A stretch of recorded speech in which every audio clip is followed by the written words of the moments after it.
Halo teman-teman, salam sehat semuanya. Kembali lagi dengan saya Lisa Rahayu Afdalianti, mahasiswa Politeknik Karyasada. Di video sebelumnya saya sudah memberikan edukasi terkait tentang penyakit kanker payudara, yaitu dengan cara deteksi dini payudara dengan menggunakan teknik sadari. Nah, untuk video kali ini saya ingin memberikan edukasi terkait dengan kanker darah atau leukemia. Hari ini saya tidak sendiri, di sini ada suami dan anak saya.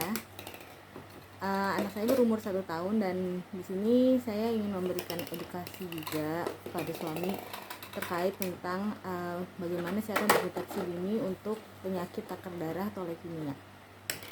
Penyakit kanker merupakan salah satu penyebab utama kematian di seluruh dunia dengan 1,7 juta kasus baru. Salah satu kanker yang menyerang yaitu kanker darah atau leukemia. Nah, untuk prevalensi penyakit kanker di Indonesia itu sendiri memiliki persentase 1,4 ribu per 1000 penduduk, sama dengan 3.300.000 orang. Dalam perincian menurut provinsi paling tinggi yang memiliki angka kanker leukemia yaitu di Provinsi Daerah Istimewa Yogyakarta dengan 4,1%. Lalu di Jawa Tengah dengan 2,1%, diikuti dengan Bali 2%, lalu DKI Jakarta dan Bengkulu yang masing-masing sebanyak 1,9%. Pak, mau nanya nih, tahu nggak leukemia itu apa sih? Setahu saya leukemia itu adalah sel darah atau sel kanker darah. Nah, iya betul. Lebih tepatnya itu merupakan kanker darah ya, kanker yang disebabkan oleh meningkatnya sel darah putih. Nah, leukemia ini merupakan jenis penyakit kanker yang menyerang sel-sel darah putih yang diproduksi oleh sumsum tulang atau bone marrow. Sumsum tulang ini di dalam fungsi tubuh manusia memproduksi tiga tipe sel darah, yaitu yang pertama itu sel darah merah yang berfungsi untuk membawa oksigen, lalu sel darah putih sebagai perlindungan daya tahan tubuh untuk melawan infeksi, lalu terakhir itu ada trombosit atau platelet, yaitu untuk pembekuan darah. Nah, leukemia itu umumnya muncul pada diri seseorang sejak di masa kecilnya. Sumsum tulang tanpa diketahui dengan jelas penyebabnya telah memproduksi sel darah putih yang berkembang tidak normal atau abnormal. Normalnya sel darah putih itu diproduksi ulang bila tubuh memerlukannya atau ada tempat bagi sel darah itu sendiri. Tubuh manusia biasanya itu memberikan sinyal atau tanda secara teratur kapan sel darah diharapkan berproduksi kembali. Nah, sedangkan pada kasus pasien leukemia itu sel darah putihnya itu nggak merespon terhadap tanda atau sinyal yang diberikan. Akhirnya produksinya itu berlebihan. Nah, karena produksinya itu berlebihan, jadi sel darah putihnya itu akan keluar dari sumsum tulang, sehingga sel darah putih itu bisa dapat ditemukan di dalam darah perifer atau darah tepi. Nah, karena jumlah sel darah putih yang abnormal ini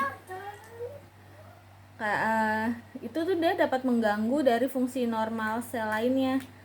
Seseorang dengan kondisi seperti ini biasanya menunjukkan gejala seperti mudah terkena penyakit infeksi, anemia, lalu juga perdarahan. Nah, pada anak ini resikonya itu pada usia 0 sampai 4 tahun. Nah, untuk perbandingan antara laki-laki dan perempuannya itu yaitu sekitar 7:5.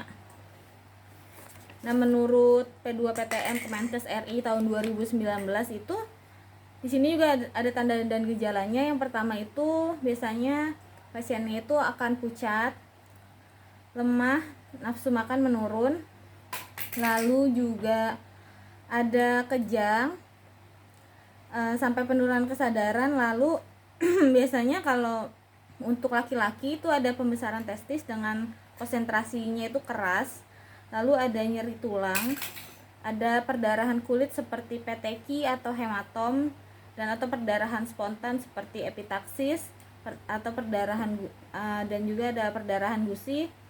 Lalu selanjutnya ada pembesaran hati, limpa, dan kelenjar getah bening. Lalu juga yang biasanya terlihat itu adalah demam tanpa sebab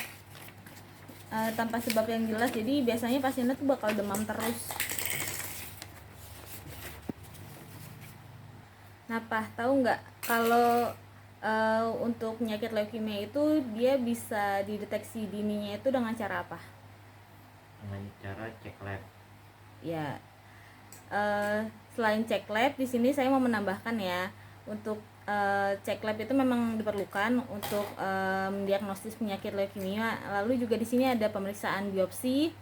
Untuk pemeriksaan darahnya tadi cek labnya tuh ada bisa dengan pemeriksaan darah lengkap.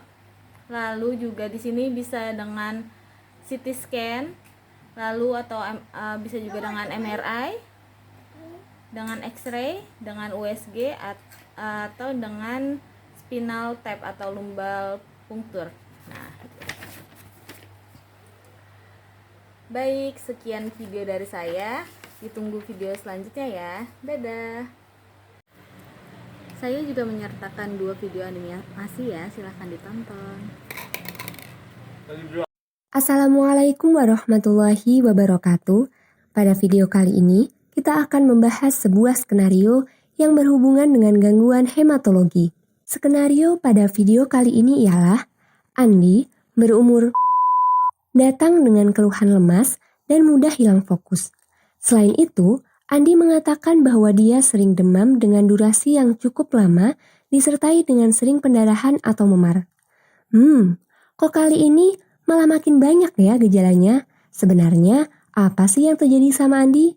Dari keluhan yang Andi rasakan seperti lemas, hilang fokus, demam, serta pendarahan dan memar mungkin mengarah pada kelainan yang terjadi di leukosit. So, pertama kita bahas dulu yuk terkait leukosit dan fungsinya. Leukosit atau yang biasa dikenal sel darah putih berpartisipasi pada sistem kekebalan tubuh dalam respon imun bawaan dan humoral. Secara umum, leukosit berfungsi untuk meningkatkan respon inflamasi terhadap patogen. Kalau gitu, harusnya Andi gejalanya gampang demam aja dong. Jadi gini, leukemia merupakan penyakit keganasan pada sumsum tulang yang menyebabkan produksi leukosit menjadi abnormal dan tidak dapat menjalankan perannya secara efektif. Berdasarkan kecepatan proliferasinya, leukemia dibedakan menjadi akut dan kronis. Pada leukemia akut, jenis yang pertama ialah acute myeloid leukemia atau AML. Leukemia ini disebabkan oleh sumsum tulang yang tidak dapat menghasilkan sel darah putih jenis myeloid secara matang. Padahal, myeloid ini berperan dalam melawan infeksi serta mencegah terjadinya kerusakan jaringan tubuh. Usia rata-rata penderita AML ialah 65 tahun dan lebih sering terjadi pada laki-laki dibanding perempuan dengan perbandingan sebesar 5:3. Selanjutnya ada acute lymphocytic leukemia atau ALL. Keganasan ini terjadi pada sel limfoblast B atau T ditandai dengan proliferasi tidak terkendali dari limfosit yang abnormal. ALL umum terjadi pada anak-anak dengan mayoritas umur di bawah 18 tahun. Selain akut, terdapat juga jenis leukemia kronik, yaitu chronic lymphocytic leukemia. Leukemia ini ditandai dengan peningkatan produksi limfosit B matang, namun mengalami kelainan fungsi. CLL sebagian besar diderita oleh lansia berumur 70 tahun dan sangat jarang terjadi pada anak-anak. Dan yang terakhir ialah chronic myeloid leukemia atau CML. Leukemia ini terjadi karena adanya pemendekan pada kromosom 22 akibat translokasi atau yang disebut juga kromosom Philadelphia. Leukemia ini paling jarang terjadi, lebih sering terjadi pada pasien berumur 70 tahun. Nah, leukemia ini kan menyebabkan leukosit berproliferasi secara abnormal dan bakal menghancurkan sel darah lain. Itulah penyebab gejala yang dirasakan bermacam-macam. Setelah ini, kita akan membahas pemeriksaan fisik dan penunjang dari setiap jenis leukemia. Pada AML dan ALL, kita bisa menemukan tanda-tanda anemia, leukositosis, dan trombositopenia seperti lemah, lesu, pucat, demam, infeksi berulang, mudah memar, serta pendarahan. Sedangkan pada chronic myelocytic leukemia atau CML, Selain adanya tanda anemia dan trombositopenia, pasien juga bisa dicurigai dengan adanya pembesaran organ seperti splenomegali dan hepatomegali. Terkadang ditemukan juga limfadenopati. Kemudian, pada kronik limfocytic leukemia atau CLL, dapat ditemukan limfadenopati dan splenomegali. Selain melakukan pemeriksaan fisik, kita juga perlu melakukan beberapa pemeriksaan penunjang untuk menentukan jenis leukemia. Pada AML, dapat dilakukan pemeriksaan darah rutin dengan interpretasi terdapat tanda anemia, leukositosis, dan trombositopenia yang parah. Kemudian, dapat juga dilakukan biopsi sumsum tulang, di mana ditemukan adanya sel blast dalam sirkulasi darah. Pada AML, dapat juga dilakukan pemeriksaan penunjang yang dapat menjadi ciri khas, yaitu pemeriksaan histopatologi. Di sini ditemukan adanya auroid atau pewarnaan merah seperti jarum di sitoplasma myeloblast pada apusan darah perifer. Selanjutnya pada ALL, dapat dilakukan pemeriksaan penunjang berupa pemeriksaan darah rutin dengan interpretasi terdapat tanda anemia, leukositosis, dan trombositopenia yang parah. Sedangkan untuk menemukan ciri khas dari ALL, dapat dilakukan pemeriksaan biopsi sumsum tulang. Di sini akan menunjukkan hasil bahwa kadar limfoblast lebih dari 20% pada sumsum tulang. Pada CML, dapat dilakukan pemeriksaan berupa pemeriksaan darah rutin dengan interpretasi terdapat tanda anemia, leukositosis, dan trombositopenia yang tidak terlalu parah. Dan untuk menentukan tanda khas dari CML, dapat dilakukan pemeriksaan PCR, ditandai dengan adanya kromosom Philadelphia. Yang kedua, apusan darah tepi. Pada proses ini, ditunjukkan gambaran darah leukoeritroblastik yang khas dengan sel-sel imatur yang bersirkulasi dari sumsum tulang.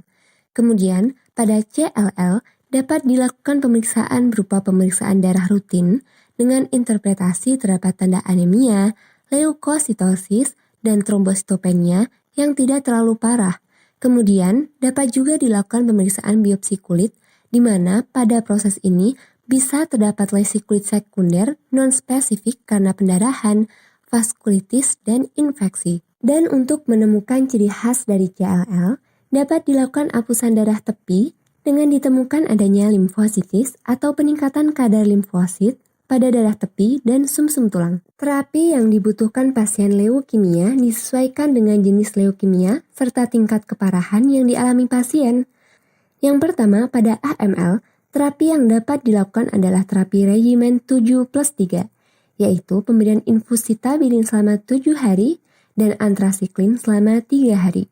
Pada ALL, terapi yang digunakan adalah terapi induksi dengan antrasiklin. Adapun pada CML, pasien dapat diterapi dengan pemberian obat inhibitor tirosin kinase seperti imanitib 400 mg setiap hari. Yang terakhir, pada CLL, terapi yang digunakan ialah kemoterapi yang dikombinasikan dengan imunoterapi berbasis antibodi anti-CD20. Demikian video pada hari ini, jangan lupa untuk di-subscribe dan di-share ke teman sejawat kalian. Semoga bermanfaat, selamat belajar!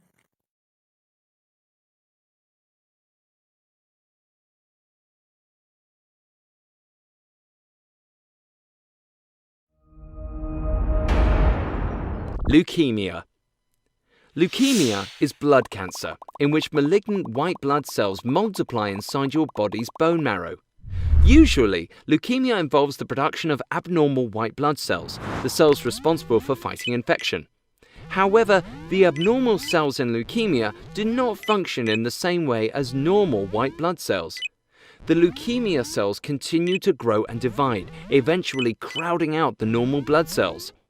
The end result is that it becomes difficult for the body to fight infections, control bleeding, and transport oxygen. What causes leukemia? Is leukemia hereditary? The exact cause of leukemia is not known, but it is thought to involve a combination of genetic and environmental factors. Leukemia cells have acquired mutations in their DNA that cause them to grow abnormally and lose functions of typical white blood cells. It is not clear what causes these mutations to occur. One type of change in the cell's DNA that is common in leukemia is known as chromosome translocation. In this process, a portion of one chromosome breaks off and attaches to a different chromosome. Most cases of leukemia are not believed to be hereditary, but certain genetic mutations and conditions can be passed along to offspring that increase the chances of developing leukemia. Treatments. Treatment for your leukemia depends on many factors. Your doctor determines your leukemia treatment based on your age and overall health, the type of leukemia you have, and whether it has spread to other parts of your body, including the central nervous system. Common treatments used to fight leukemia include stem cell transplant, chemotherapy, and radiation therapy.